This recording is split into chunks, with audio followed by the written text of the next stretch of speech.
I think it's 14. If you could just do a 14 count. 1, 2, 3, 4, 5, 6, 7, 8, 9, 10, 11, 12, 13, 14. I need 14 ladies.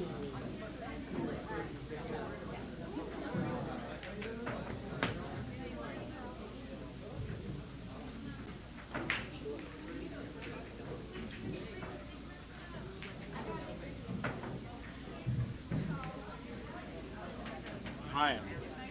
Jose and Hennessy are up first.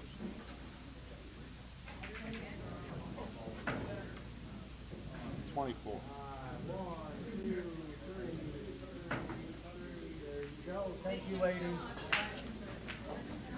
Fix your help back. Yes.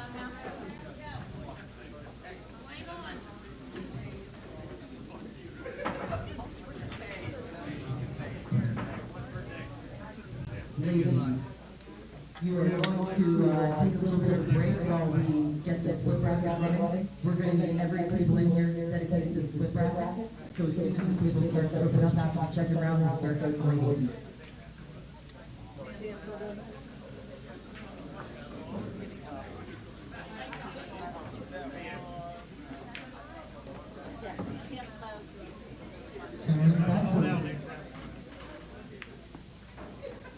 Tim Busby, your best of the tournament test. I need Madison's phone number and I need Kim Spalding's phone number.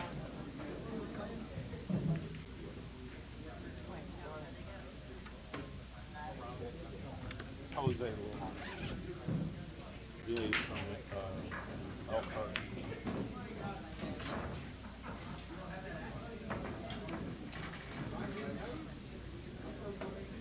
I'm trying to just give you some extra promotion on the house.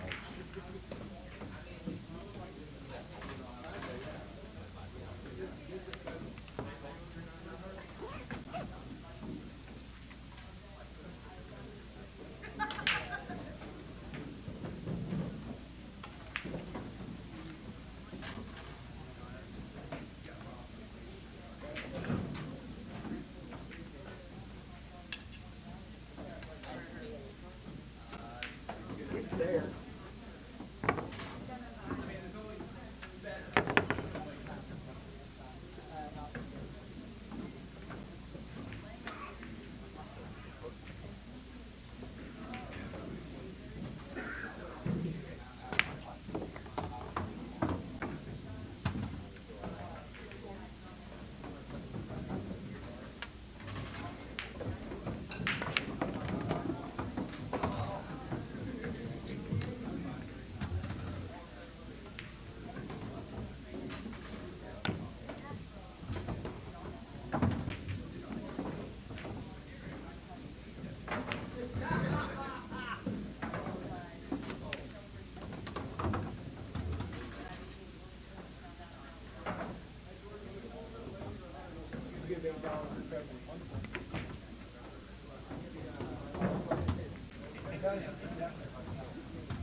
Oh, it's a big spot. 12-6.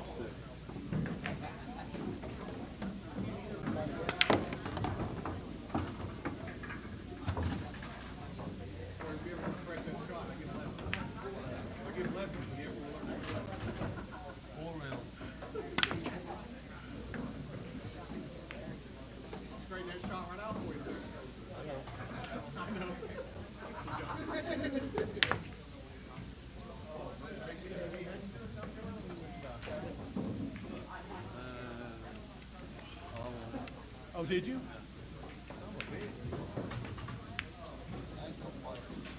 Huh? Do you golf it? No? Like, you got truth be out, man.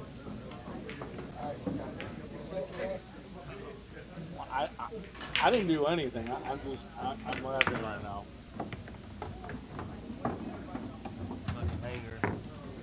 Quite entertained. I said I'm quite entertained. You still need the 6? At least is what I thought. Yeah, you get scared in your hometown.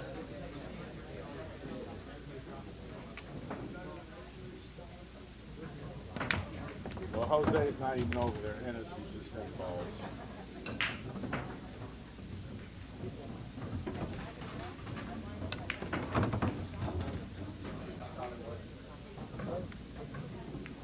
Yeah, you do.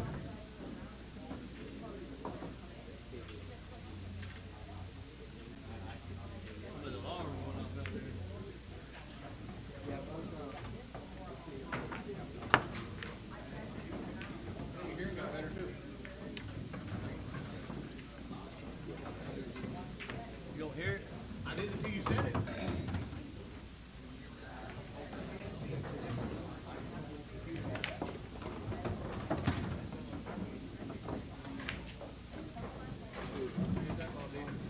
Here?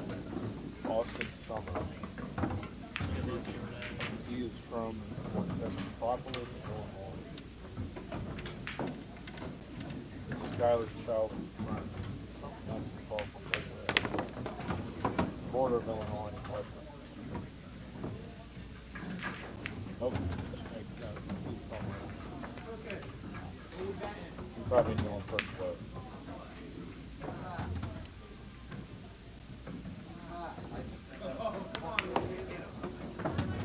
I mean, I got something to talk about on the stream, I'll tell you that. No, it's funny, it's great. At least he didn't play along.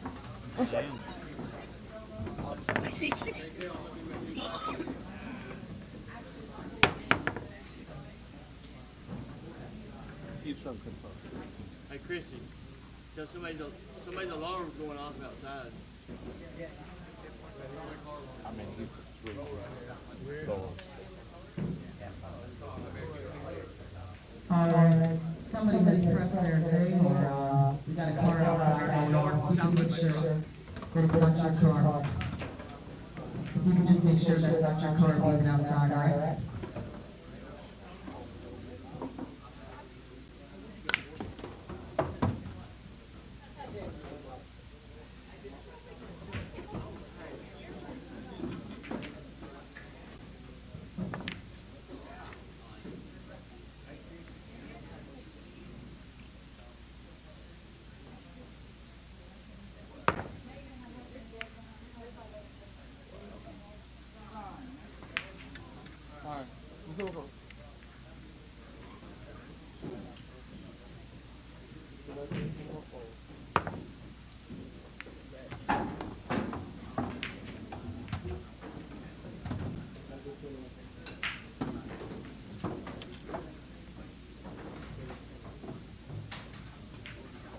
Ain't there, bro?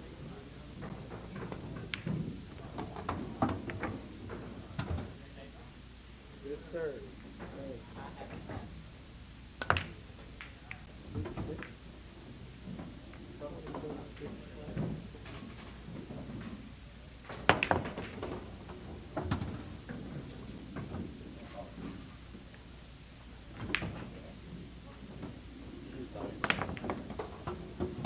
He's not even over there yet. He's probably smart. I'm doing promotion. No. No, he's a corner red.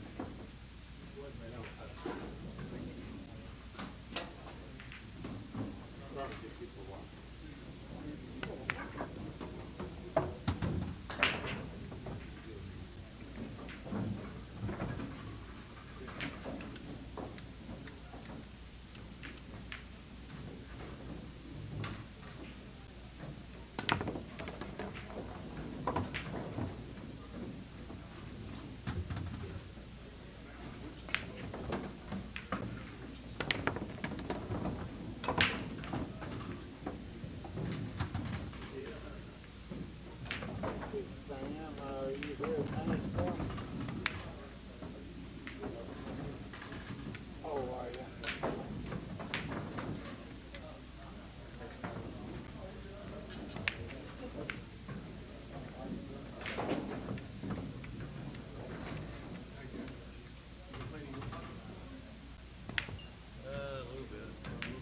Okay.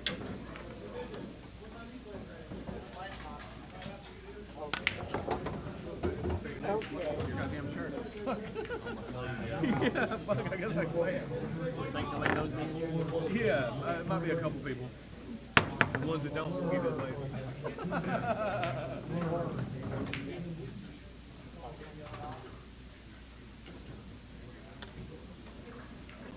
Emma, your order's ready. Players big spot last time.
great memory of this room right here, buddy.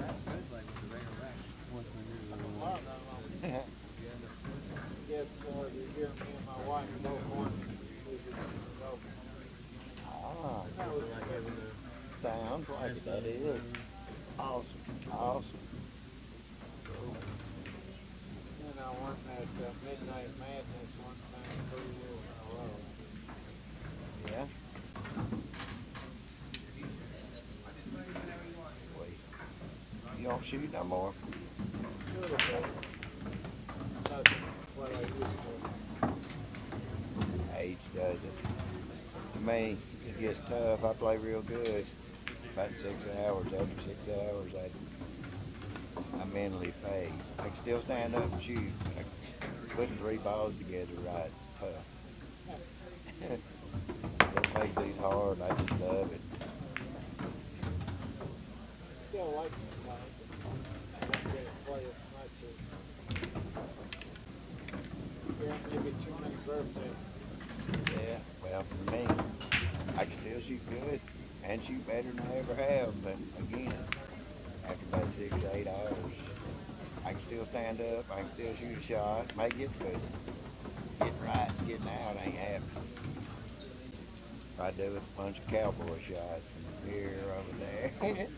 Like, what do you do?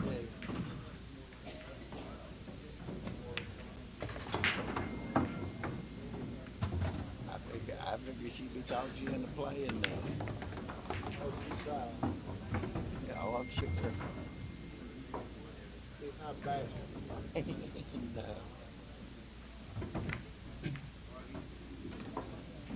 There's something.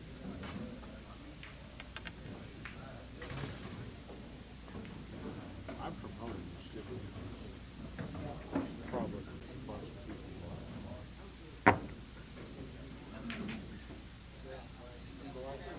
Yeah.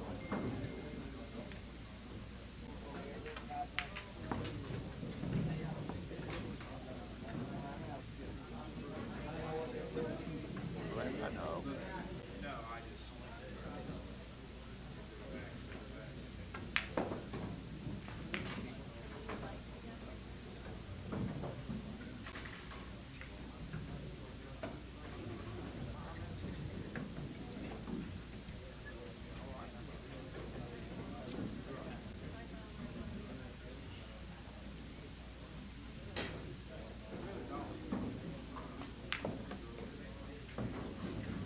They're about to start, yeah.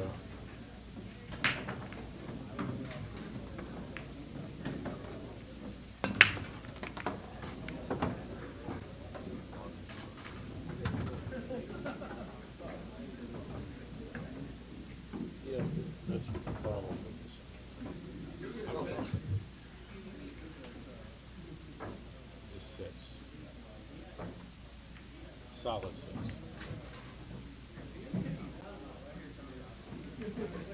He's won. Yeah, he's won.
All right, yeah, put them on.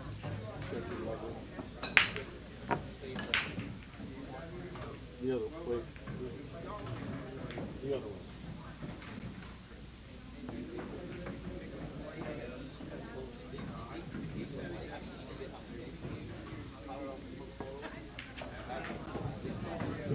No, this was turned backwards.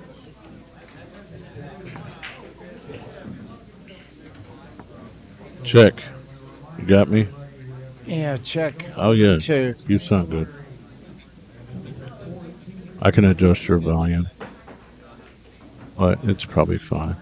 It's a little high. All right. Want to rock it for me? I'm not touching the one more. No. That's just your ear volume. Yeah, that's That better? Yeah. All right.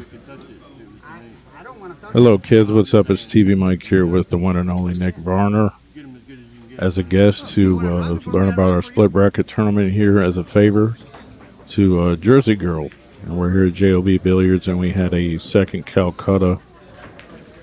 56 players. Obviously, the tournament's running behind. We got a lot of stuff going on here. Our first match for the day is Jonathan Pinegar, Hennessy from Tennessee, versus Jose from Elkhart, Indiana. And this is going to be a 12-6 race, and Nick Varner is going to call the angles. Jose to break. And welcome to the broadcast. It's an honor. It's a pleasure. Well, thank you, Mike. It's good to be here, and we're starting off with quite a match here. 12-6 race. Sounds like it's a tough match for both parties. Yeah, actually, John was in a match yesterday, and he was actually not supposed to win. The guy was supposed to get out, and he didn't, and Hennessy ended up winning on the hill. And that was a 13-6 race because the other player was a 6+1, and Hennessy's a 12. So if you're a 12 and the other guy's a 6+1, anyone who the 6+1 plays, that other player goes one game more. But in this case, Jose is a solid 6, so it's just 12-6 on the high side. This is an A-side game. I'm told that we're going to have Lucas Fracasso-verner versus his opponent after this one. These are both A-side games. So we got a full day of pool ready for you. Yeah, it looks like looks like he's looking where he can push out to. He was looking to push out toward that orange ball early. One of his first thoughts below the side pocket on that right long rail, but now he seems to be looking a different direction. He made a couple balls on the break, but got snookered by that 7.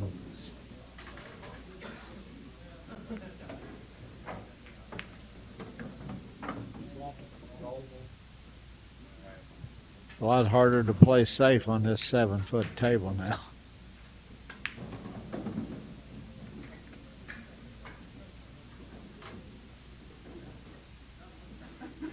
Jose a little bit. I was talking to him on the side. He's like, well, I know this is a tough game, but I'm going to do the best I can. Hopefully I play my best game. I don't care how he plays. That's all he was saying. Well, Hennessy has the choice here to take it or give it back, and he's electing to take it.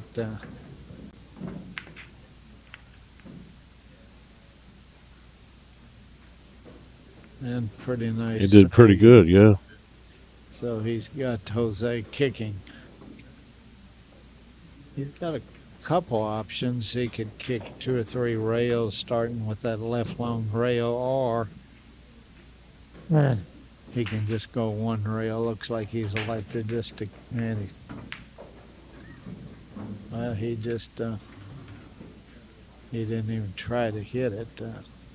Do they play 3 fouls? You lose the game here. Mike? You know, I don't think so. Yeah, see, he just asked. I didn't think so.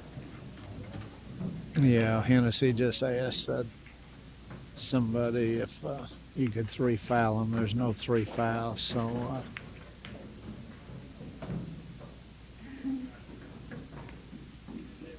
he's looking like he might be able to bank this. It looks like it's awful close to the 6, though. But yeah, I didn't think the 2 had room to get by that 6, but he could chip that 2 and put him over here behind the 5 ball, going 1 rail, kind of cross corner, or he could even stop and get him with the 8-9. But he'd like to spread it out where this time he has to try to hit it so that he can get a shot. No, it's still tied up. So he could, I guess, do the same thing unless it banks cross side this time.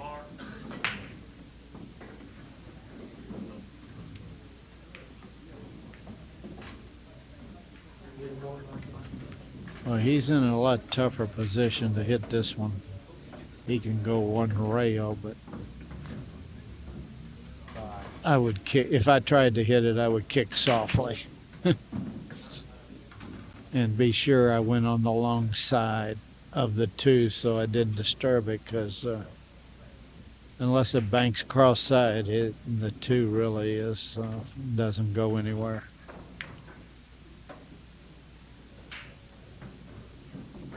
And there's no 3 fouls, so that actually changes this game a lot. Yeah. I probably would have pushed the 5 up on the 6, really.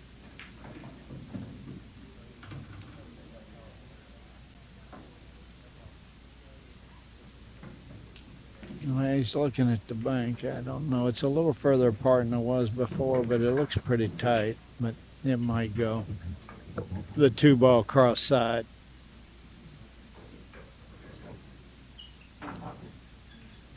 Too local.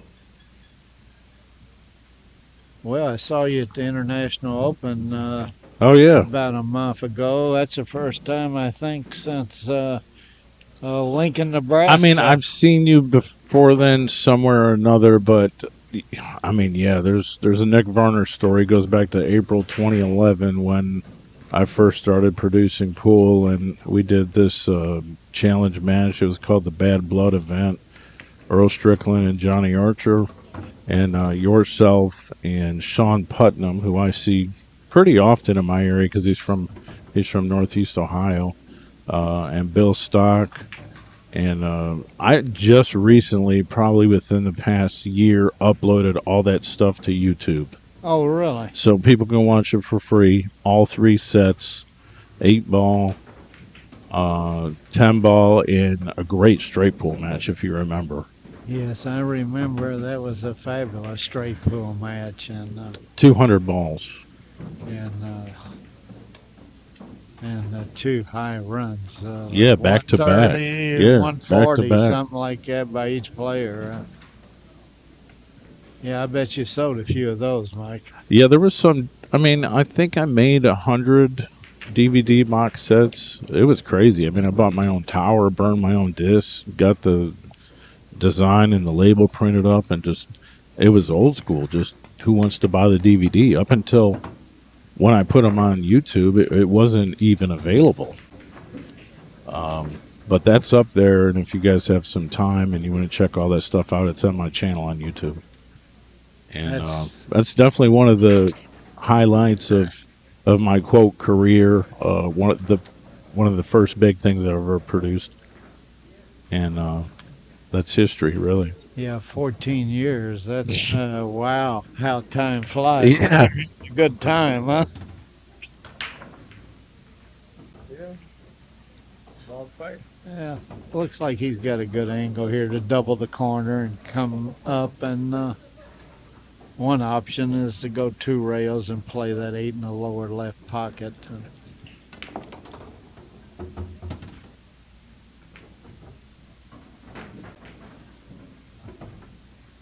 Yeah, he got on that rail. He's got a little bit of a test here. One thing on these type shots, you got to be sure you don't move. You got to stay steady as a rock.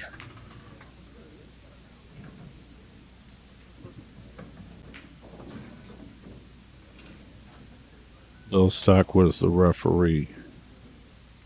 Somebody's asking me, who did he play? I said he was the referee. Oh, Bill was. For that Bad Blood event.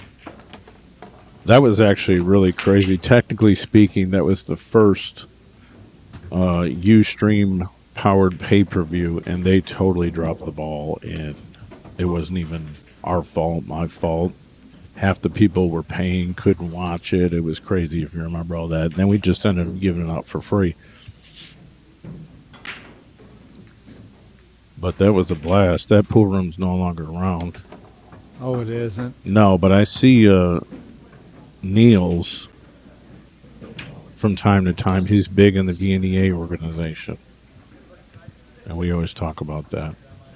Well, Hennessy got on the board first. Well, it's 1-0, and is this winter break or do It's winter breaks. Okay. If you did alternate break in a handicap format, that would be pretty insane. Because he's already given up a huge spot. But a guy like Hennessy can put a 5-pack on you anytime. Just closed out here. So, yeah, I did a little special promotion here for you, Nick, on the house. No charge. Check out nickvarner.com. We got his logo up there on the screen. He's doing a lot of cloth, wholesale cloth. That's what he explained to me. He's doing a lot of that. So if you need cloth for your pool room, hit him up. Well, we handle almost everything. We handle most of the products, Aramuth and Simonis and Championship sell. We handle almost all of them. And then I started it with two-piece cues, and we have a little under 200 different colors and models, and that's what I started the business with. And then a couple items that's really growing in the last few years is all kind of layered tips and gloves have become so popular. It's unbelievable. Oh yeah. Well, just about everyone uses glove these days, really.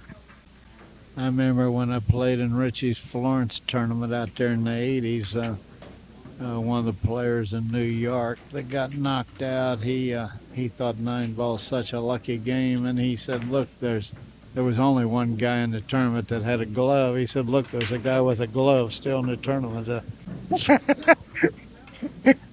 Like it was kind of this funny thing if you used the glove. Yeah. I remember probably, I want to say 5 years ago, you actually sponsored a young girl, well, not a young girl, she's a young lady, Julie Skripak, and she had one of your cues, and I was like, oh, yeah, okay. Yeah, she's from up where. She's from my area, very close to me. I mean, I see her all the How's she time. doing now? She's doing good. She's still a good player, man. She's still teaching school? Yep. She's a math teacher, yep. Plays pretty often. Definitely regarded as one of the best females in our area, in the state of Ohio, really. Super nice girl. Well, he made 3 balls. He didn't hit them all that hard, and he's got, it looks like, a good shot on the 1 where he can bounce off the short rail and come up for the 2. And now the last rack, he ended up a little bit on the 50-yard line on a few shots. But I don't look for that to happen this time. Now going from the 4 to the 7, I don't know if that 8 ball, if that interferes with bouncing off the rail or not. I don't think it does, but Yeah, I don't think you're going to see too many problems when the balls are wide open. I mean, Lucas, Hennessy, to see these guys actually miss a ball on a bar table, it's pretty rare. yeah, it probably comes up more where they're getting snookered at. Yeah, hook himself, scratch on a break. Come grab you a designer duck. My little Skyline Rose has made you some designer ducks already made. And you've probably played at this pool room more than 20 times, I imagine. So you know that these are them old school diamonds with very forgiving old school pockets. They take 2 balls. Boy, Hennessy wins that. First generation red labels. Yeah, I played in a lot of the Music City Opens. Yeah, I'm sure, absolutely. In fact, there's a couple carvings up there on the wall of me and Oh man, you know what? and my wife. There probably is. And This is a one museum. year, One year we both won the Music City Open. She won the ladies division and I won the men's division. Wow. Where's it at? You know, because it's probably never been moved before after it was put up. If you ever come here, there's all these wood paintings / carvings. The first time I was here, I did like this whole video tour of the place. It's those carvings are cool. Yeah, absolutely. I think the guy that did these was from Eastern Tennessee. That's Jeanette. I'm not sure of the position, but I'll have to look later. Yeah, you're around here somewhere probably.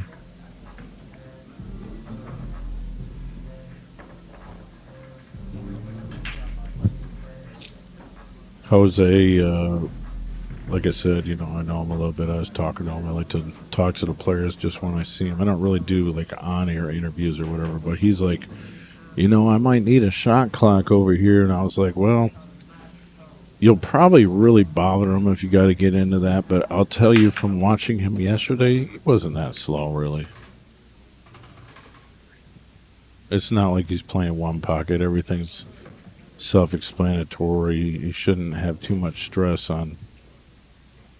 It's a bar table. I mean, Hennessy is obviously one of the best southern bar table players in the whole region. Him and Skyler battled for years. Who was first and second in many of them tournaments. And even before that, obviously, Hennessy was top player before Skyler was growing up. When he was working at the dollar store, Hennessy was winning tournaments. And this is way before my time, but he even owned a pool room. Yeah. Somewhere. Well, I know now a friend of mine has just bought a new pool room there in Dalton, Georgia. I think it's called, Big City Cafe and Billiards. Big time cafe and billiards in Dalton, Georgia. And I think Hennessy has a lathe there. I think he works there some and does tips and stuff? Oh, I didn't even know he did that. I didn't even know that. Yeah. Yeah, my friend's name is Glenn Elrod, and I stopped there on the way back from the International, and Glenn bought me dinner, and shout out to Glenn. The food is fantastic. Shout out to Glenn. Now the score is 2-0, and Hennessy looks like he's going to have to play safe here. It's going to try to snooker him behind this 9 ball. Put the 1 kind of in the middle of that rail and perfect. You called it. Yeah, that was perfect. And this is going to be a little tough to hit here. That 7, he's going to have to almost either jump.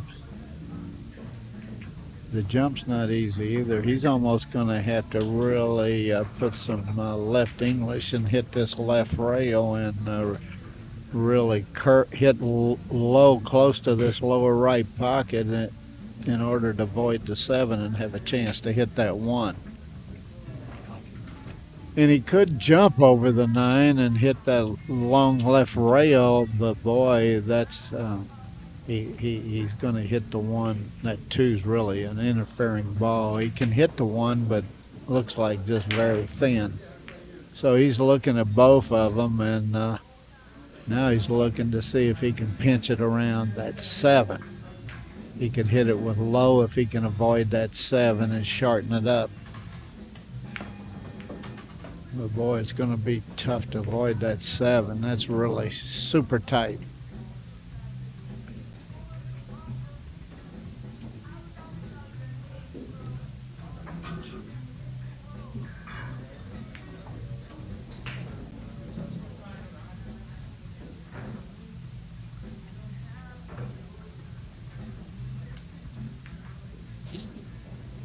I won't be much surprised if Hennessy don't get ball in here. This is extremely difficult to hit this 1. What are you doing? 9 ball?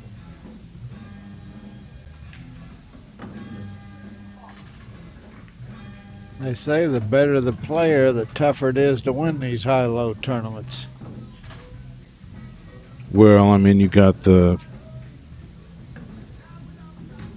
combination at the end. The best low side player plays the best high side player, and at that point, you might have like a 12-3 race.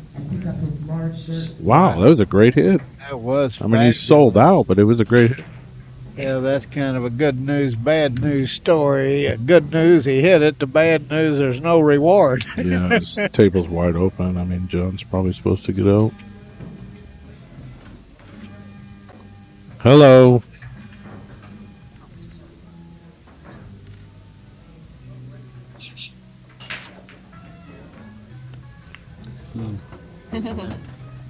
I just wanted to show you. Nice guy. He's here working all day commentating. She's like, did you sell my ducks yet? Huh.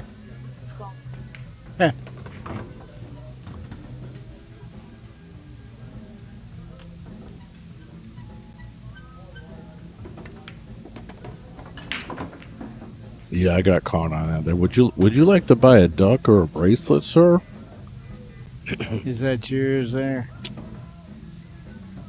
I think it is. My buddy brought it in from the van.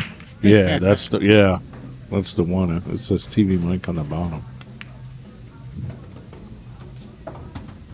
No problems for John here. If he's got to spend more than 10 seconds on this, it would surprise me. Well, he's sure not playing slow now. He's flying around the table.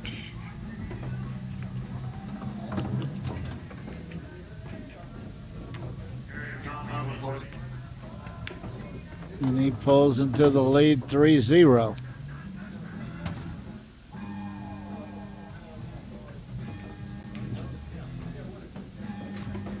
These type of races, though, they can really get interesting because if Jose wins like the next 2 games, that closes it up because John's got such a long race to go to get to 12 games, and Jose only needs 6. Well, Jose made a great hit there, but sold out, and he hasn't pocketed a ball yet, except when he broke the first time he made a couple balls, but he hasn't seen a ball to pocket yet. I mean, he can make balls. He can run some racks. I'm going to say he's about a 640, 650 speed player. Is he? Yeah. Now, what's Hennessy? What's his far? 777.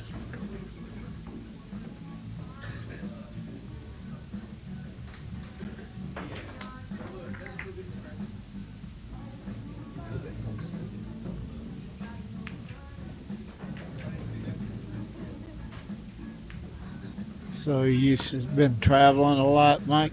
I've still been doing, well, actually recently a little bit more so than over the summer. Things pick up more. But I've done a couple things with Chrissy and a lot of Ohio, West Virginia, Pennsylvania type events. And then I stake a lot of players in that area, so I just set up gambling matches and go produce them and stuff. And I'm doing actually my own split bracket next week, 2 days after Christmas, at Icebreakers in Youngstown. A high-low, as you say. Not as many players, not as big of a room. The room has 10 diamond bar tables, so we're looking at probably 64 in the lower and 32 in the high, although I don't have to cut it off. It's just going to make one long day. That's 1,000 added. Anyone can play. I'm gonna make it as fair as possible with the ratings. I mean, I invited some of the top players here to come out. I mean, it'd be pretty exciting to have some of the top names just come and hang out with players from northeastern Ohio and give it a shot. There used to be so many good players from that area. Oh, my friend Kurt England always tells me stories about the heyday where, man, there was 50 guys that played as good as I did in Ohio, and now there's about maybe 10 as far as he's concerned. Uh, he always likes to talk about pool from 20, 30 years ago. Yeah, Ohio's always been a strong state for pool. Right. You hear that, Kurt England? I don't know if he's watching, but let me see. I tell you what, Toledo, that town was really good to me. Oh, okay. Very interesting. Won several of those Glass City Open. Okay. And then That's before my time, but I've heard stories. And they had the first World A-Ball Championship there at the Convention Center downtown, and I played Hopkins in the finals there. Now he tied up at 5 there, and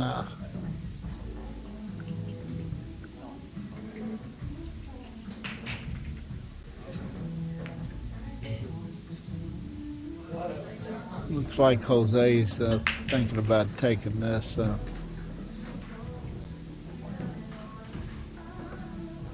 No, he's passing it. He's letting Hennessy have the shot back, and now cutting this in, the point of that side pocket could come into play if he hits it dead center on the cue ball. Now, if he uses a little left, he should hit before he gets to the side pocket, and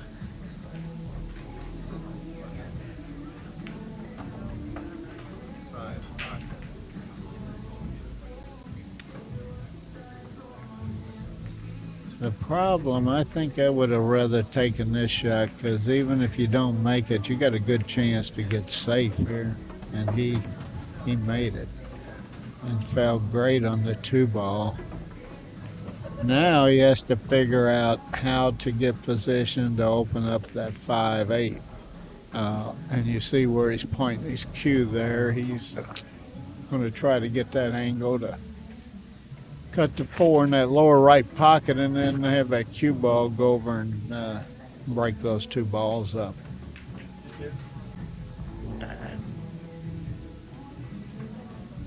From this angle, though, he's really got to hit the cue ball where he's pointing there.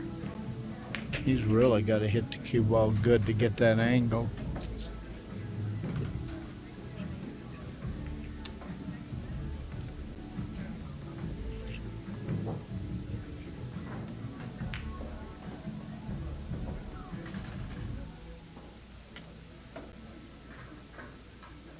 Well, when I played here, they had dynamo tables. They put diamonds in since I've been here.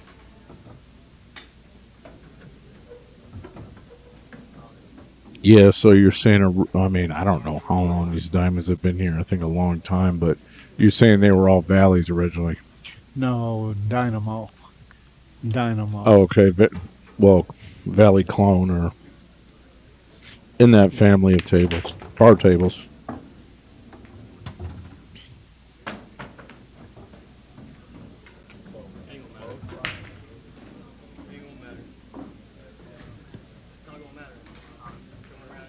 Is he going to chip this and play safe, or is he going to bank it?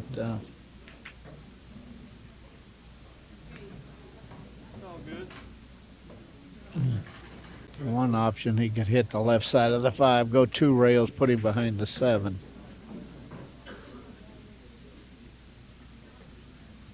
Other option, he could bank it to that lower right corner and then use that 7 as a blocker, but he's going... Well, excellent. Excellent, and once again, Jose comes to the table and he's kicking. He's got to be getting tired of this.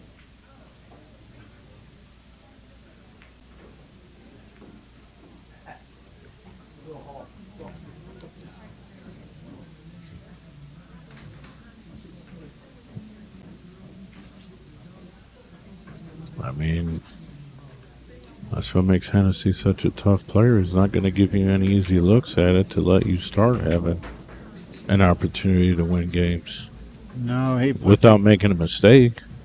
he put that grease and oil down there. I thought he had a pretty good shot to play a two-way shot, bank it to that lower pocket, and then go 2 rails behind the 6. And if it goes, he's straight in on the 6. And if he don't, he's got him snookered. But that 8 might have been an interfering ball where he couldn't hit enough of it to bank it cross corner. And I'm sure when you're playing somebody 12-6, you're going to try to protect pretty hard and keep him in position like this if you can.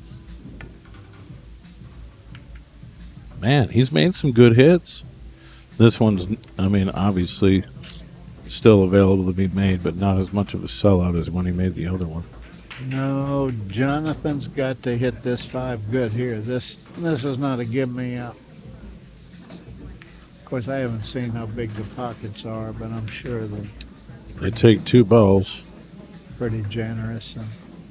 But that ball, you got to get it to go by that point. That's always a danger.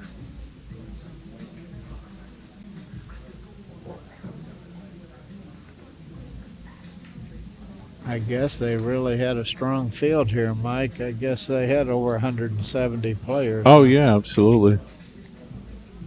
I mean, that's the appeal of the split bracket, is that it's an opportunity for a lot of players, including a lot of the lower skilled introductory players, to actually make decent money in a tournament. I mean, you're not going to have an open tournament and then low players can actually get a chance at the equal amount of money that the high players can. But we got Hennessy, we got Lucas Varner, Jordan Davis, and we got the one and only he's out the tournament, but it was fun to watch him on the stream, is Charlie Bryant. I mean, he hasn't been around. No, I haven't seen And he looks good too. Well, Hennessy pulls ahead 4-0. Controlling the table. And yeah, I haven't seen Charlie playing much. He's living actually in Tennessee, from what I understand. So, yeah.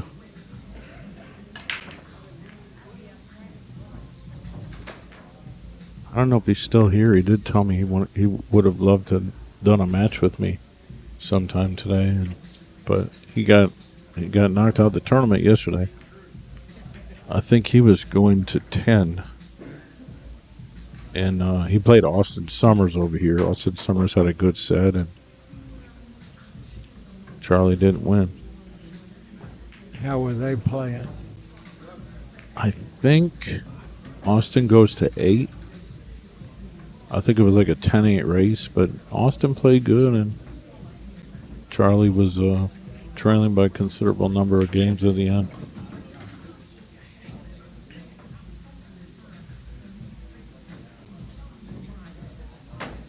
I mean, there's probably there's generations of people that aren't even like too far off from my age, and they were like, "Oh, I don't know that guy, man." I was like, "Really? You don't know the hillbilly?" Yeah. Hillbilly on the hill. Right.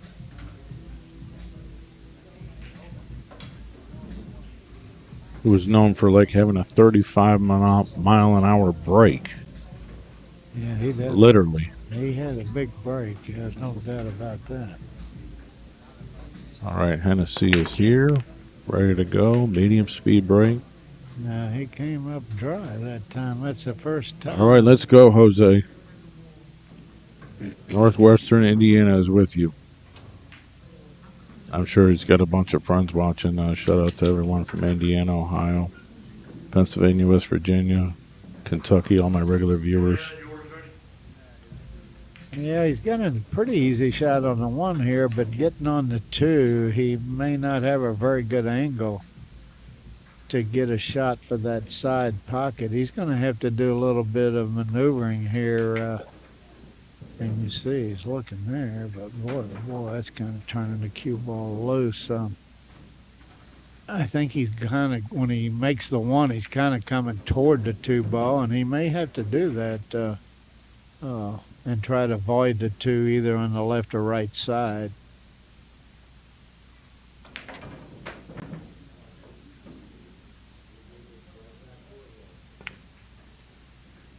Wow. Okay. Now here he Little wants to short, cut that but- two in the side and hit that black ball full, so he use it to stop the cue ball. That's one option here. Roll it in, try to catch the 8 where the cue ball doesn't move very far from where the 8's at. It's pretty thin. If he was just up another 2 inches, it'd be like totally perfect. He's just short on it. Yeah, this is going to require quite a bit of finesse here. Wow.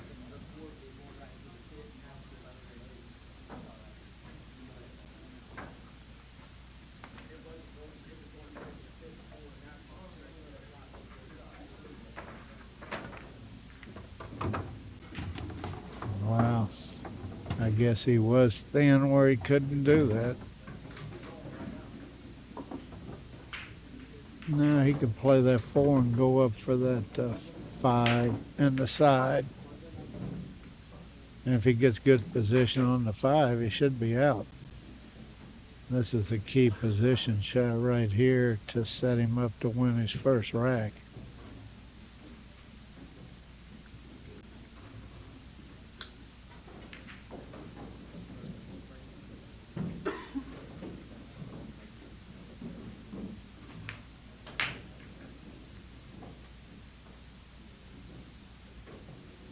What's up, everyone, on the Jersey Girl Billiards page? It's TV Mike. I'm normally on my Billiardnet page on Facebook, but I told her I would broadcast to her Facebook page, so we should be reaching some new people and everything. We got Nick Varner here. We're in the final day of our JOB's Jersey Girl Split Bracket event. Lots of pool for you. Please like and share on YouTube. The highest quality feed is on YouTube on my Billiardnet channel. You can watch it on full screen on your TV.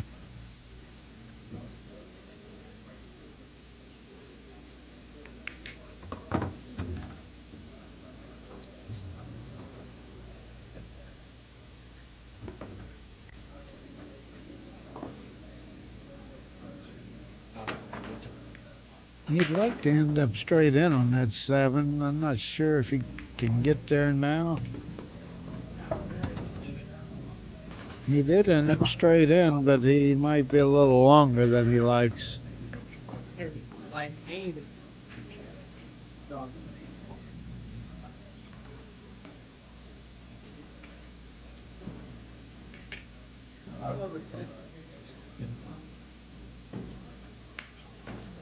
mean, all it takes is one of these 6s to get a little loose and get a couple games in. And, well, man, I mean, I didn't say commentator curse or anything, but I would have liked to seen him get out here and put some pressure on John, because John's got a long race to 12. But doing that, Jose is going to struggle to get there.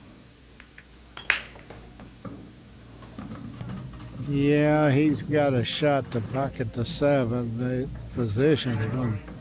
He's going to end up a little long on the 8.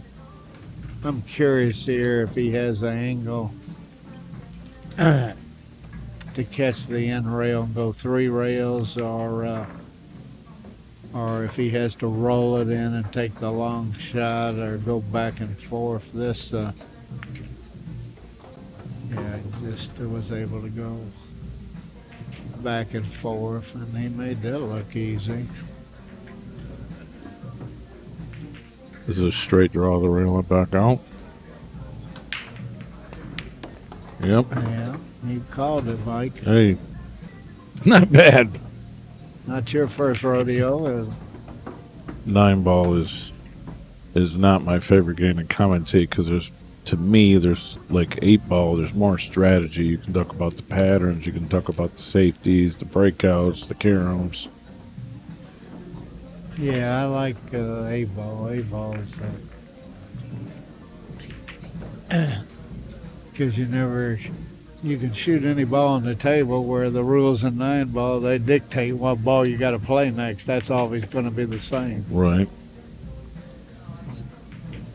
Well, that puts Hennessy up 5-0. Yeah, it could have been 4-1 with Jose to break. Should have been. That's a huge, huh? Should have been, yeah.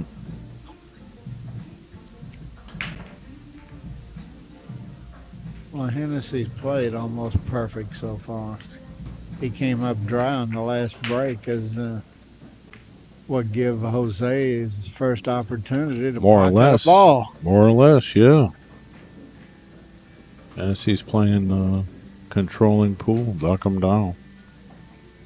I mean, if he plays a 3 towards the end, I mean, that's exactly what he's got to play like. Well, he came up a little short on that 7. He'd like to have been about a foot closer to that 7 ball, and he ended up missing it.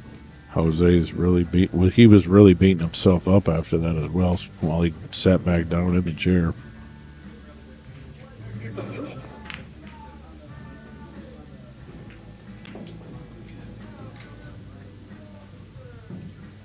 Hennessy's taking his time racking these balls.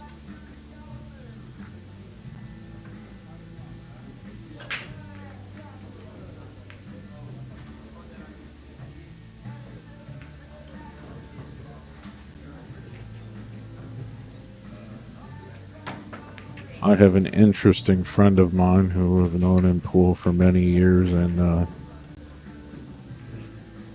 apparently at one time he asked you to tell him all the secrets to getting better at pool, and this is what he's telling me. So I mean, it's gonna make me laugh, really. But and then you refuse to tell him any of the secrets. That's what he said, and then he said, "Hey, ask him about when he lived in Canton, Ohio. Did you actually live there for a short time?" Yeah, for 1 year. Oh wow, okay. 1970. I think it was 1975, because I got. Wow, I was like 3 years old then. I knew Don Willis. Okay, lived there. I've heard stories about him. And he was a fun guy to hang out with. He had a million stories, and he used to stop by. I had a 1975. Wow.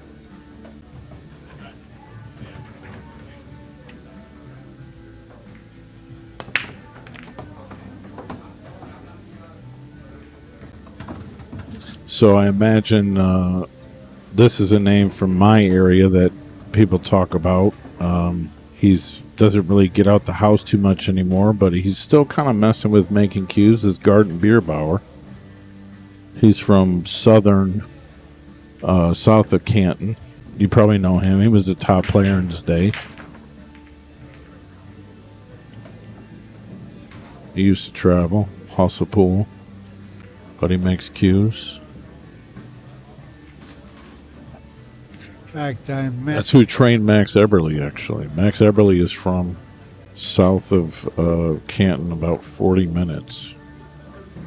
Dover, Ohio.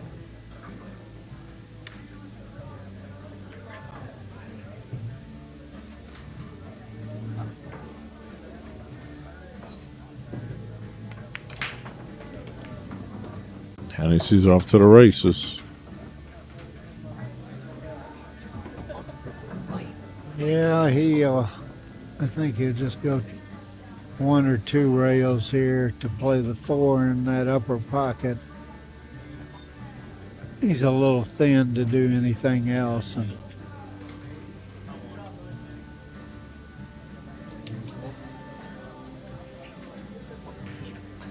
yeah, I have a lot of pool stories from living in Canton. Oh, I'd love to hear something. Well, I was there working for a garage builder that was one of the biggest in the nation. They had 2 mills, one in Springfield, and Ohio, and one in Danville, Illinois, and they built about 10,000 garages a year in that time frame. And anyway, a friend that me and another guy ran the office there for Bullock Garage Builders, and anyway, he calls me one day and he said a guy in the pool room beat him out of 300. He said, "Can you come over and try to get the money back?" So I went over there, and the guy's name was Will Proud. He was one of the original. He was running a technical school at the time, and he after I left, he said that he said, "What are you going to do?" I said, "Well, I'm going to become world champion." And he, anyway, Wow. he started a phone company there in Ohio with some people called Liberty, I think it was. And then that led not too long after that to he was one of the original founders of Sprint Telephone. Wow. And now he lives out there in by Olathe, Kansas, and he's got a huge cue collection. Boy, he'd beat my buddy, and now that was a nice shot. But he's a little straight in. He's going to have to stay a little long and probably go 3 rails for that 7. But anyway, I went over and Will said, "No, I don't think I'll play." And then see what he does on this 4. So this is before you became an accomplished player, won any big tournaments, or Right. And wow. but he said, Will said, "No, I don't think I want to play." I said, "Well, I'll give you the 8." He said, "No, I don't think I want to play." And I said, "Well, I'll give you the 7." He said, "I don't think I want to play." And I said, "Well, I'll give you the 6." He said, "You know, I've never had the 6 before."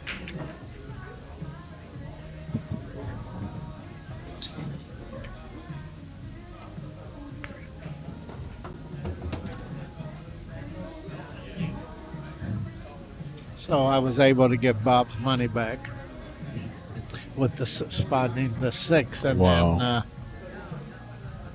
then he told me years later. He said anybody can say they're going to be world champion, but I look on ESPN one day and you did win the world Wow. championship.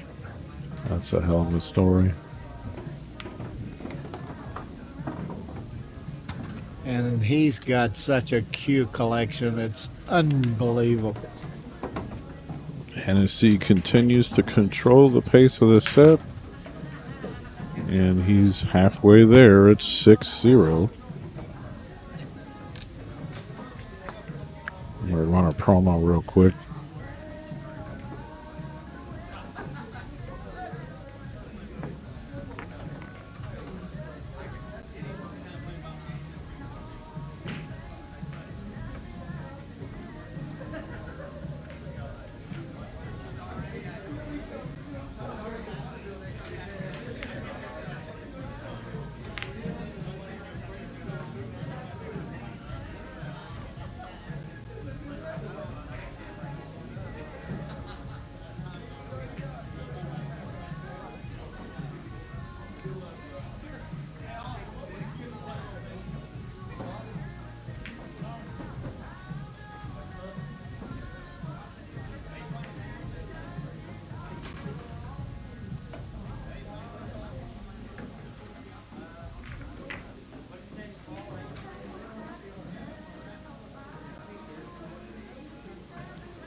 Surprised he's not looking to pocket one in that lower left pocket and draw to that right long rail and spin up between the 2 and 3 and end up on top of that 2. Nobody likes to end up playing this past the point when it's either frozen or very close to the rail. Once it's off the rail an inch, it doesn't matter.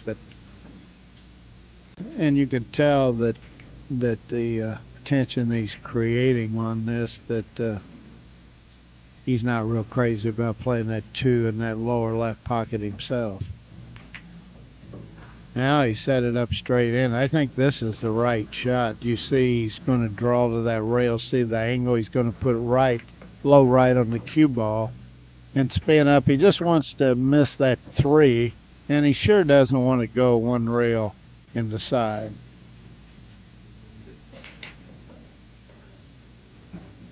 Now the draw shot and pocketing the 1 is easy here, but what's not easy is getting the proper path if you draw the ball into the rail with the right amount of English to get it up above a side pocket. And now here's another option. He could play that in the upper right pocket, come all the way to the end rail, a little bit to the right of the 7, and then use a lot of. No, he's just going to take a thin one. I thought he might go all the way the rail and put a lot of right English and then get back closer to straight in. But sometime you're better off using the KISS principle. Keep it simple, stupid, because he is playing on a 7-foot table, so he wants to be sure that he gets a shot for his money. I mean, this is why Jonathan is a champion. He takes so much, effort in figuring out what he wants to do to get there to get the job done. Really. Yeah, that, and he executes so good.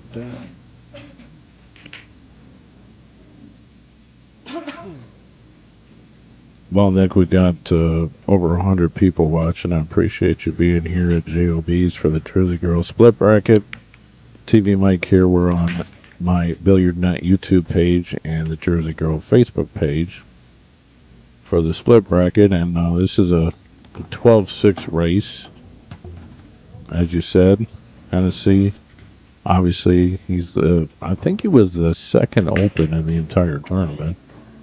It's an A-side match. We got lots of action for you guys all day.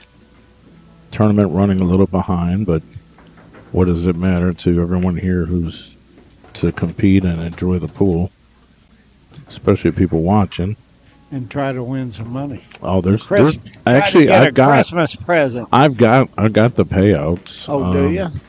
I don't have the second auction included, but I just have a screenshot of the payouts.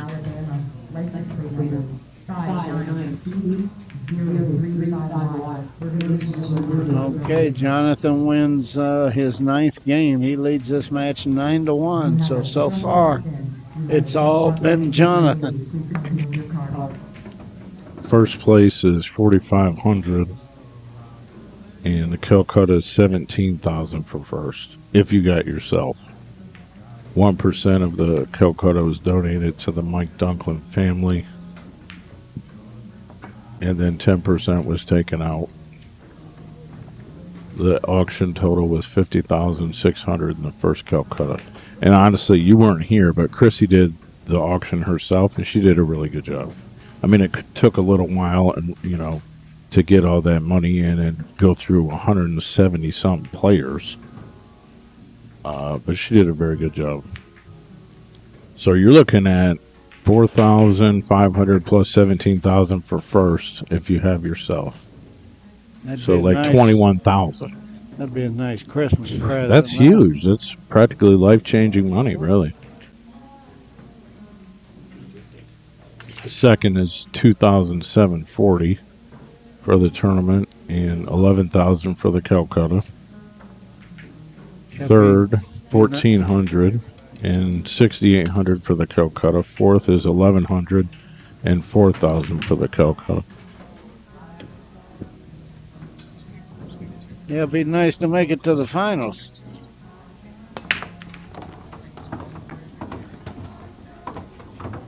I mean, I don't know who's playing.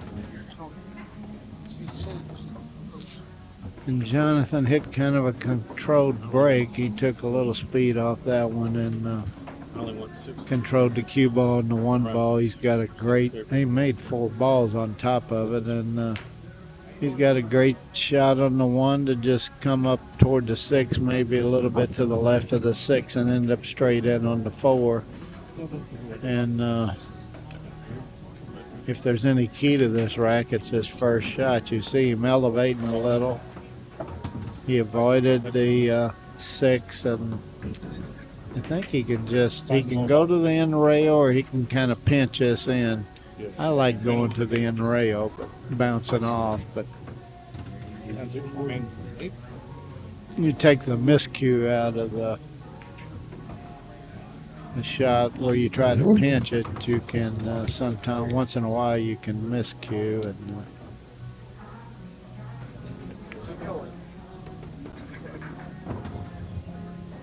It might like to have been another foot there, but leading 9-1, I don't think he's too nervous about this shot. And he caught it a hair full, but now he leads 10-1, and he's in the driver's seat. I'm really falling for it. I like $800.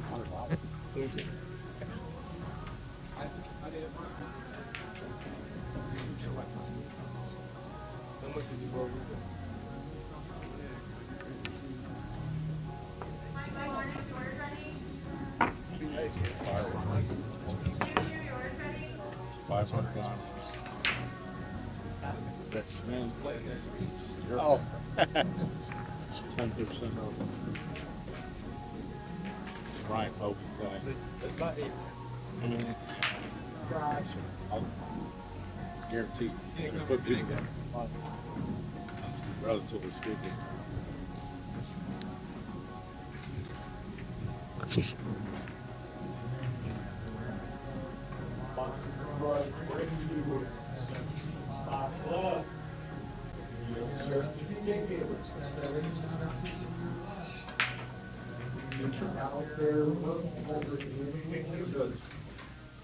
We're coming to the tail end of this match here, but my buddy, who's dying to talk to you, I'm not going to let him. I'm just going to go through this here. He wants to know who was the better player in Ohio, Don Willis or Chuck Morgan. And I've heard stories about both these guys, and obviously it's way before my time. But that was around when you were down there. Well, I never played Don Willis, but I did play Chuck Morgan when I was in college at Purdue University, and he checked up a little short in that match, and he said he was going to come back because they run out of funds, and but I played somebody else that same day, and his stake horse, he said, I'm not sure we're coming back. But when I was in college, Chuck Morgan's supposed to be one of the top 3 9-ball players in the country. At least that was his reputation, and I'm sure that it was true. And he had a guy that owned a bowling alley there in Cleveland. Okay, yeah, that's kind of what I heard. And they I think they was planning on coming back, but I got another game right after I played him, and I played pretty good, and he said he might not be back. So at first they was all gun-ho on coming back, and yeah, he was a good player, that Chuck Morgan, though. I don't think that guy was around that long either. Really? I don't think he lived that long. Oh, really? Because I don't think there's too many people actually in Ohio that remember that guy. But I've heard stories because I've talked to a lot of people. Now he's trying to cut the 1 in and float between the 2-6. It hit that long rail short of the side and then fall close to straight in. He's a little thin, and he's a little concerned with getting behind that 9, but no, he really cinched that. He kind of turned the cue ball loose and hit it with speed because he probably had more confidence making the ball, hitting it with more speed. I think this table in general is going to give a top player a little more confidence because they're just really big pockets. They take 2 balls clean. Now, and he's so far ahead as well. Yeah, that always helps. It's always nice playing from way in front.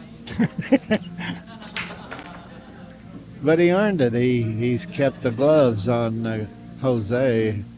Jose hasn't had much of an opportunity. A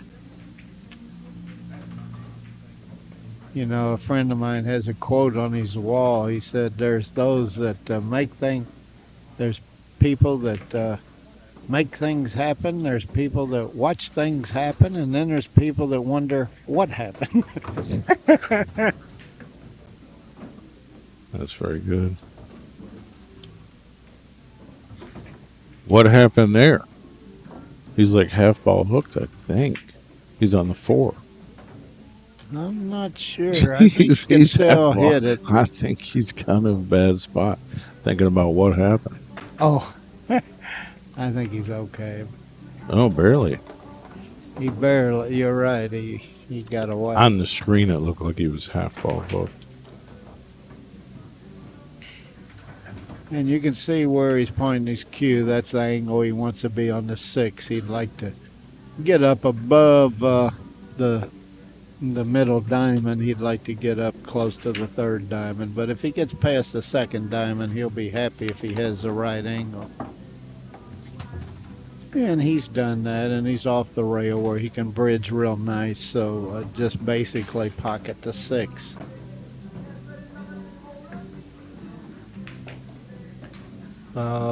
Hennessy's put on a clinic on this match, hasn't he? Yeah, I mean, and he's really got to do that because his races are so long. He's got to control the pace of the table. He's got to take advantage of every opportunity to just finish the game, and he's not going to miss many balls. But controlling the pace is the biggest thing because in the long race, he's really got to just get there slowly. He's probably going to win almost all the matches unless he just has a bad set. He's definitely... This puts him on the hill this game. He's the 2nd highest rated player in the room, probably. Who's the first? Probably you, actually, but... Oh, no. Lucas Werner. maybe years ago. Right, I understand. Lucas fracasso-verner. He's racking the balls. I got another story about Kent. Okay. And Oh, great. I love to he's hear. in college. I didn't lose many matches, but I did lose one to a guy from Philadelphia area called Patch Eye. He was a black guy, and he wore a patch, but boy, did he played all games pretty good. But he beat me. Did he have one eye? Or he played? Wow. Yeah, wow. he played with one eye, but boy, he was a straight shooter, and he beat me there on my home court, and he's one of the few that come in there. But anyway, when I was living in Canton, that'd been 4, 5, 6 years later. He came through there with a lawyer, Carla Johnson. She lived in Michigan at the time, and she loved action, and they were on the road together. And then she ended up moving to L.A., and she was a lawyer, but boy, she liked pool and she liked action, and they came through there. But they asked to play straight pool. I was a little surprised because they made that corner ball again, and he's doesn't really have a very good shot to make the one. I look for him to play safe off this one. But anyway, I played such good straight pool. I won the first 2 games real easy, and then they went to the 9 ball, and I won that pretty easy. And Carla comes up to me and she says, "You know, there has to be an easier game on down the road." So they took off, but he was a good player. He was from that Philadelphia area.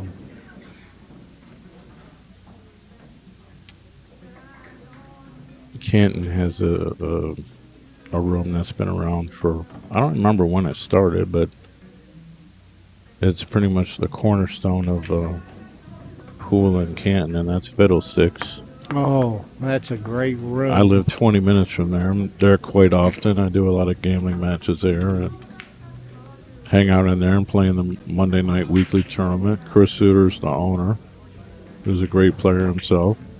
Yeah, I know Chris real well. I played him many, many times, and yeah, he's a great guy. And that's a nice room too.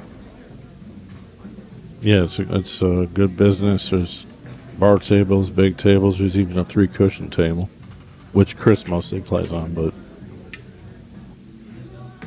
I do a lot of stuff out of there. See, I'm a little surprised where he's putting the cue ball. Let's go, Jose. Because he's drawn back. I'd rather go 2 rails here.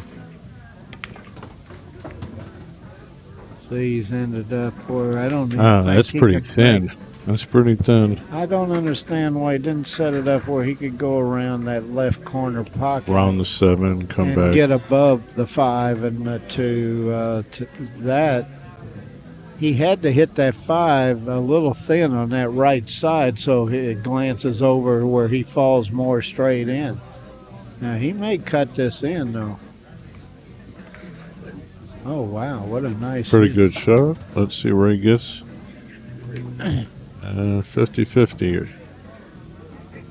Yeah, he's pretty well spent this match on the 50-50.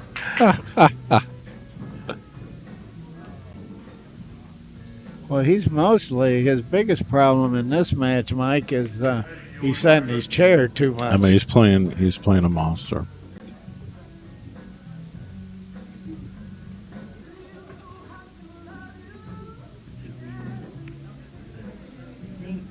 Tell you what, that was a great shot there.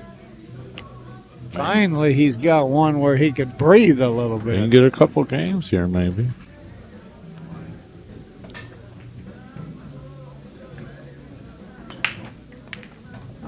Well, pool's a game sometime where the momentum can change in a heartbeat. It in 9-ball, it absolutely can change.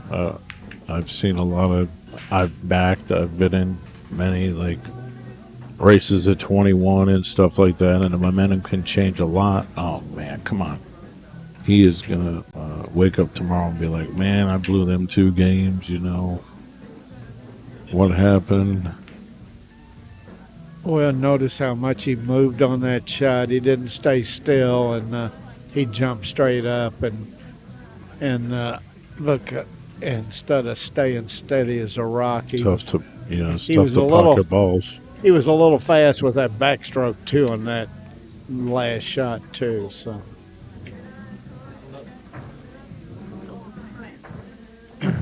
What do they call that? The yips? That's what I hear. That's what I hear they call that. He's got the yips. a lot of players, when they're down 11-1, would hit it with that. Ooh. What? He's like, I'll let you shoot again, I suppose. Like the ball rolls like it's free that way. I mean, Jose just missed a ball. Now Hennessy's talking about that ball curved. Here, we got instant replay. Let's watch this. Let's see what Jonathan did wrong, if he did anything.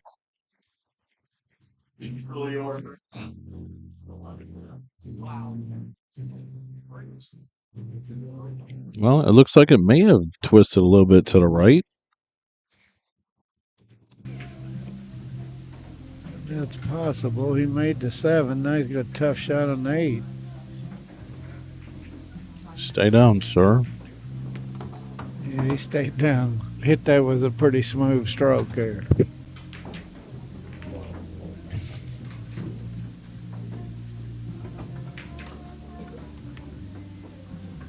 All right, let's go Indiana. We got 2 games for Jose. 11-2. Jonathan's on the hill, but 10, is it 11 or 10? I'll double it's check. 11. I think it's 11. It could be. This guy wants to talk to me about this cue real quick. Okay.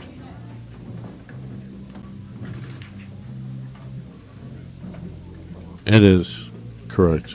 11-2. Yeah, Jonathan's on the hill.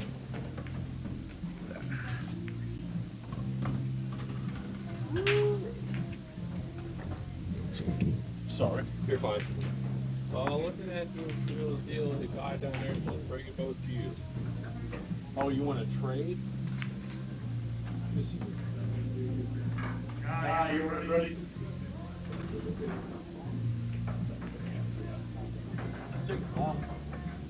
Who? Norman? Where'd you get it?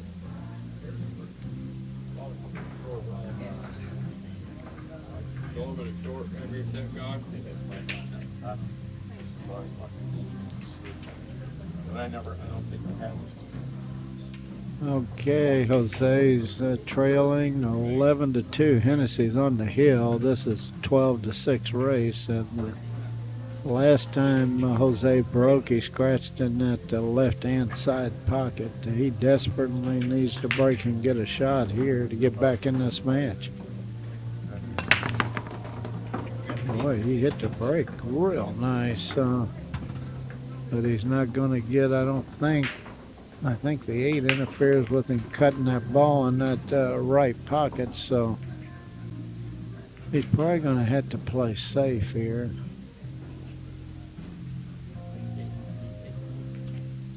Maybe he can sneak by that 8, but I just don't think he can cut that in. He's looking at it like it might have a possibility, but I would do even. I made the call. 21 out. I gotta get it. Tulip was getting harder and harder. Tulip wood? Oh, it's hard. boy, I think he hit that a lot fatter than he wanted. I think he wanted to try to get him with that 7, but at least Hennessy, I think, will have to play a combo here on that 3. I don't think there's enough room to play it straight in the pocket. He's looking to see if there is, but at least it looks tight from my angle. But he seems to be spending some effort to see if he can slip it by that 3. He does have enough room.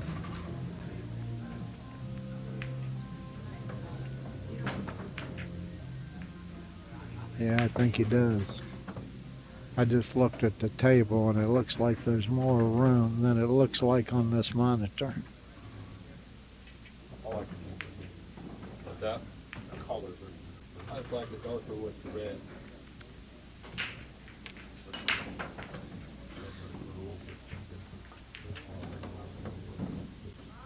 Well, do even if I do that, if not, I'm gonna try to beat you up.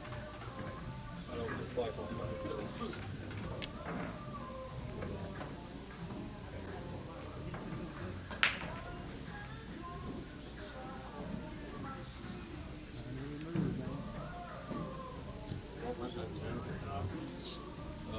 I got stickers. I got stickers in case. Oh, you have the original sticker? Yeah, I mean, it's got it. I have to actually have it. I mean, I would re-sticker it new, but like I said, I gotta put one. I like the colors here. I like the colors. It's got a little more work to that.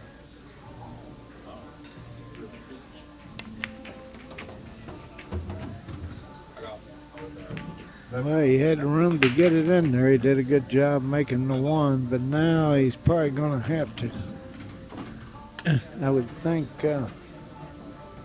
maybe he can cut this in the side. Think he can. Yeah, I got it. No, he's playing that safe. Wow. He's really put it in a tough spot to play safe, too. I increased my end value by... All I can see he can do here is try to hit the left side of that 2 and go all the way up of that corner pocket. And, at least I don't think he can bank it and leave him alone. I don't think he can do anything else here.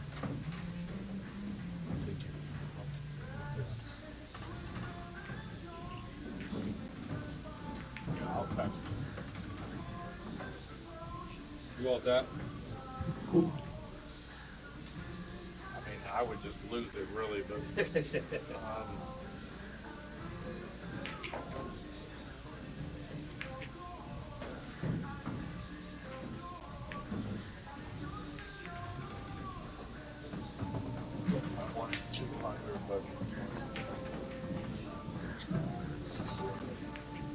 Wow, he did very good. He really hit that thin. That was a good hit on that 2 to keep from opening up that 2 and that 5 ball. And I don't think he's left there where Hennessy can hook him directly by just hitting the 2 full and stopping the cue ball. Just roll it softly. Maybe he has that angle. He might have a billiard off on 2 on the 5. Anyway, let's see.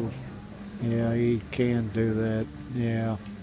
I thought the 5 was too close to the rail, but it wasn't. So now this is one that you can go one rail and try to kick it in. It's not easy, but it is possible.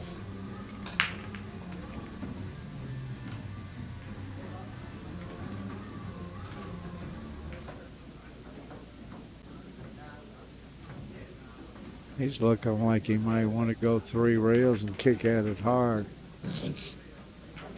And not a bad idea, really. You see where he's pointing, where he wants to hit that 3rd rail and knock it up table. He even was pointing at the 9 a little bit, like...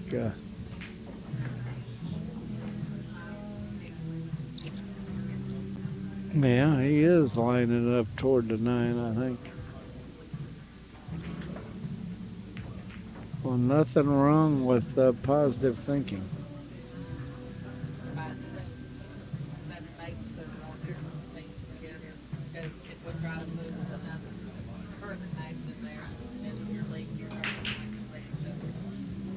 A 9 ball in here, just in case.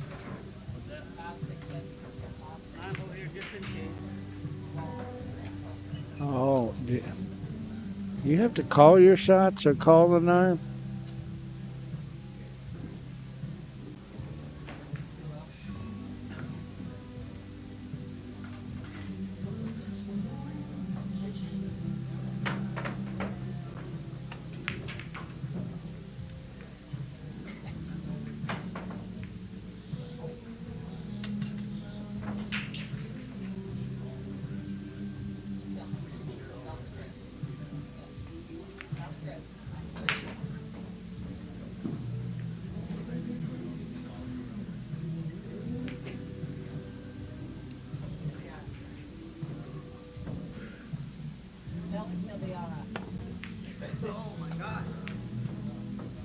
He missed it completely. He went above it, and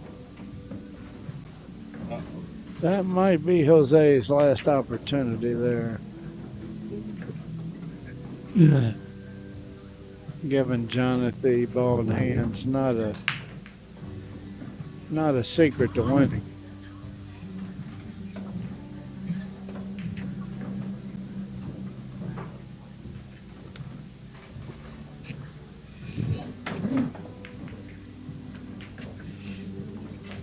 Is this all she wrote here for this set, you think?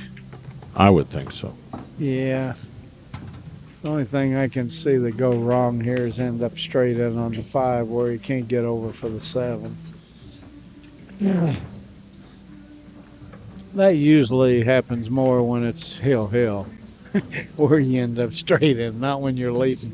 Is it 11-2? Is there a fault line around Nashville, Tennessee? Do you know? I don't know. Yeah, well, I think there is. There might be an earthquake, and then I think it's a few miles away. might miss a ball. Toward southern Illinois, I think.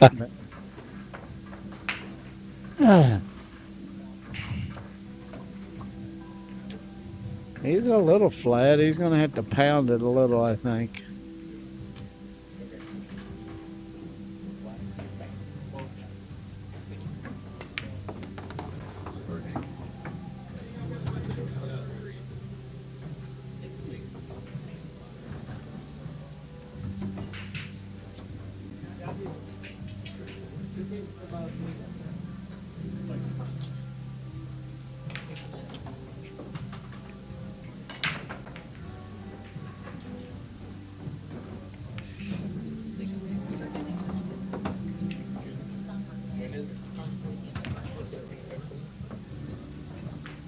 Guys, we're going to have more action for you. I don't know what the match is just yet, but I'm going to run some commercials. Nick will probably take a small break, and then we'll come back into another game.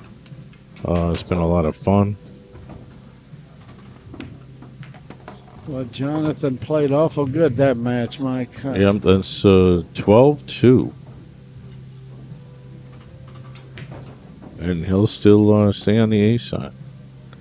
Lucas is playing a match right now. I think they're on a direct collision course, and I'm imagining we'll probably get that game. But I don't know if that game will be right up next. But I mean, that's what everyone would love to see. Check the bracket on Digital Pool. Lucas beat Jerry Clayman 12-3. Oh, I mean, the next round is Lucas and Hennessy. Yeah, I know. This rail comes up short. That game? Long. Yeah. Just right here, easy, though. It's the best game we could. It's the best game we could possibly get. Lucas and Hennessy. Oh, wow. Yeah. Yeah. Oh. That's exciting. I'm sure he's gonna want. That's the feature match of the tournament. Oh yeah, I gotta get this ready. Now I should have shot it like this. Like Both undefeated. Yeah. Oh, they are. I mean, Still in. Now, how they playing? Even? yeah. Yep. Race to 12. I'm so close to the rail. I mean, Tells me that's going to be a long one. Yeah. I know I don't play that way.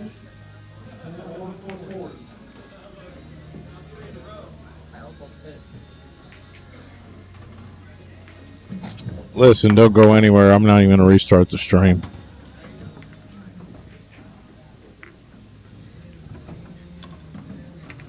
As soon as I shot it, I was like, well, that ain't good.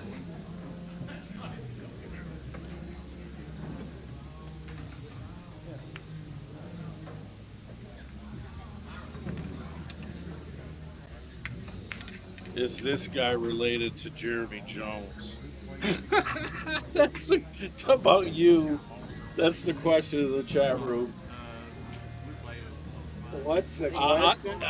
So he's like, is this guy related to Jeremy Jones? Just because he's a good commentator, I guess. Silliness.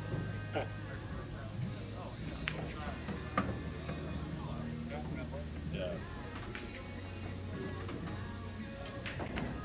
I bet that screen wrecks me. Oh. What? I mean, when I started over here, most were like,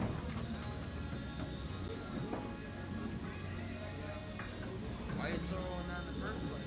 because the 8 balls, yep, the 8 balls right here, I'm just trying to roll it in. Oh, yeah.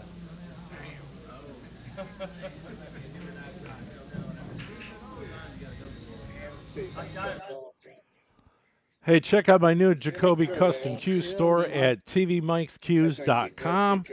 Here you'll find all my extensive cue inventory, my unique one-of-one cues, pages and pages of cues to choose from. There's videos I made for each of the cues. You can also buy shafts, brake cues, and other items from Jacoby Custom Cues. Dealers and wholesalers may inquire. Always check this page for my latest inventory. Sign up for my email list. Send me a message. Thanks for the support. tvmikescues.com.